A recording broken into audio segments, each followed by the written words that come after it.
नमस्कार प्रिय दर्शकों, नॉलेज कॉन्च चैनल में आपका फिर से स्वागत है। आज के एपिसोड में हम अंजलिकास्त्र की दिलचस्प दुनिया में उतरेंगे। यह एक दिव्य हथियार है जो इंद्र की गड़गड़ाहट और भयंकर वेग से मिलता जुलता है। हमारे साथ जुड़े क्योंकि हम इतिहास, प्रतीकवाद और खोज करते हैं इस उल्लेखनीय दिव्य हथियार के पीछे की गहन कहानी।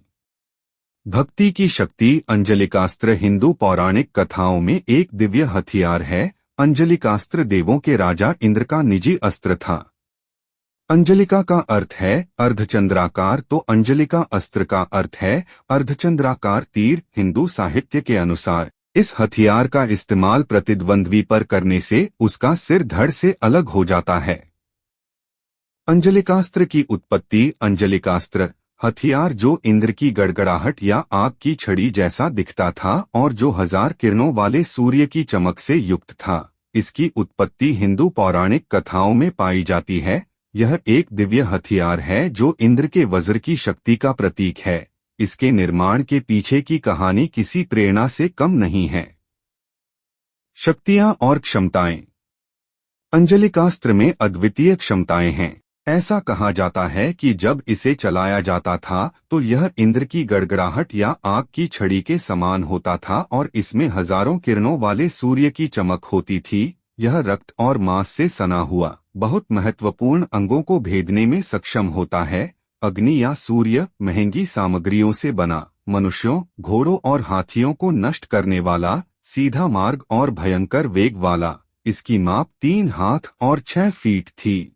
1000 आंखों वाले इंद्र की वज्र के बल से युक्त, राक्षसों के समान अप्रतिरोध्य वह रात, पिनाक या नारायण के चक्र के समान अत्यधिक भयानक और सभी जीवित प्राणियों के लिए विनाशकारी थी। यह दिव्य हथियार अपने उपयोगकर्ता को दिव्य सुरक्षा और मार्गदर्शन प्रदान करते हुए किसी भी युद्ध का रुख मोड़ सकता है। अंजलिकास्त्र की कहानी। अंजलिकास्त्र के पीछे की कहानी शामिल है। रामायण के कुछ संस्करणों में कहा गया है कि मेघनाद, इंद्रजीत की मृत्यु अंजलिकास्त्र के प्रयोग से हुई थी। मेघनाद को ब्रह्मा से वरदान मिला था कि उसकी मूल देवी प्रत्यंगिरा के यज्ञ, अग्नि पूजा, निकुंभिला यज्ञ के पूरा होने के बाद उसे एक दिव्य रथ मिलेगा जिस पर चढ़कर वह युद्ध में किसी भी दुश्मन पर विजय प्राप्त करेगा और अजय हो जाओ। लेकिन ब्रह्मा ने उन्हें चेतावनी भी दी कि जो कोई इस यज्ञ को नष्ट करेगा वह उसे भी मार डालेगा। इंद्रजीत ने कठोर तपस्या के माध्यम से ब्रह्मा को उसे एक वरदान देने के लिए राजी किया जिसमें उनसे वादा किया गया था कि इंद्रजीत को केवल ऐसे व्यक्ति द्वारा मारा जाएगा जिसने लगातार 14 वर्षों तक नींद नहीं ली थी। इस प्रकार लक्ष्मण ही उस समय एकमात्र ऐसे व्यक्ति थे जिनका जीवन उन शर्तों को पूरा करता था और इस प्रकार वह इंद्रजीत को मारने के योग्य एकमात्र व्यक्ति थे। यह जानकर विभीषण ने लक्ष्मण से इंद्रजीत के यज्ञ को नष्ट करने का अनुरोध किया।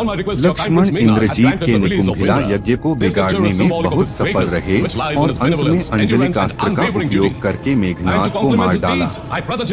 महाभारत में कुरुक्षेत्र युद्ध के 17वें दिन कर्ण और अर्जुन आमने सामने हुए और युद्ध करने लगे। जैसे ही युद्ध तीव्र हुआ, अर्जुन ने अंजलिकास्त्र से कर्ण की गर्दन पर तीर मारा। प्रतीकवाद और विरासत।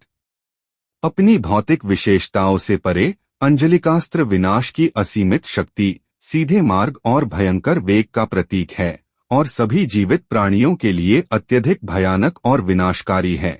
इसकी विरासत उन लोगों को प्रेरित करती रहती है जो एक शक्तिशाली हथियार हैं, जो एक शत्रु की शरीर और हृदय को तेजी से नष्ट करने में सक्षम हैं।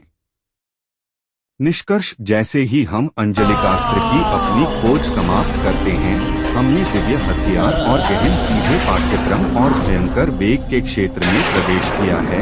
यह उल्लेखनीय हथियार हमें अप्रतिरोध्य, अत्यधिक भयानक और विनाशकारी की परिवर्तनकारी शक्ति की याद दिलाता है। हमारे साथ जुड़ने के लिए धन्यवाद। अंजलिकास्त्र की दुनिया के माध्यम से यह ज्ञानवर्धक यात्रा।